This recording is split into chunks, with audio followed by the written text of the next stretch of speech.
startojnë karjerën e tyre? Unë shumë mundohna me folë, mirë për në anën tjetër edhe mundohna me pa disponimin atyne, a jonë ato në gjendje me më dëgju se cilën këshill që ja u japë, se sot fëmijët janë shumë matë përgatitur për jetë se sa që kemi qena.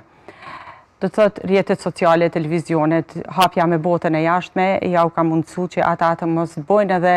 shumë gabime, se çdo sen po reflektohet drejt për drejt tek ata. Mundona me bisedu vazhdimisht, mundona mi pas shoqe shumë të ngushta, njëjtën kohë edhe një prind shumë i mirë ndaj tyne, mirë po nuk do me thonë që gjithmonë ja qëlloj, ndodhë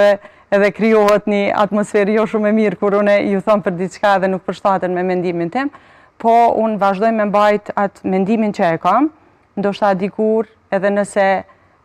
veprojnë ndryshe, dikur ju bjen mend që çka ju ka thonë nana edhe vazhdojmë tutje. Po ato tashmë janë rrit, njëna i ka 25, tjetra i ka 22, kështu që nuk kanë edhe shumë nevojë për me ju ndajtun e ashtu afër ose mi kritiku ose mi udhëzu. Po shkollimin e kanë kryt mirë edhe tash po shpresoj që jeta aty në ka me qenë shumë e lehtë se që ka qenë e jona dikur. E kemi ndonjërin në biznes apo jo? Jo, asnjëna nga ato, edhe po shpresoj që kjo e vogla, do të thotë Elsa, është në Londër të i kry studimet, ajo ka me u bashkangjit në të ardhmen me biznesin që e drejtoj, kështu që shpresoj që ajo ka me qenë udhëheqja e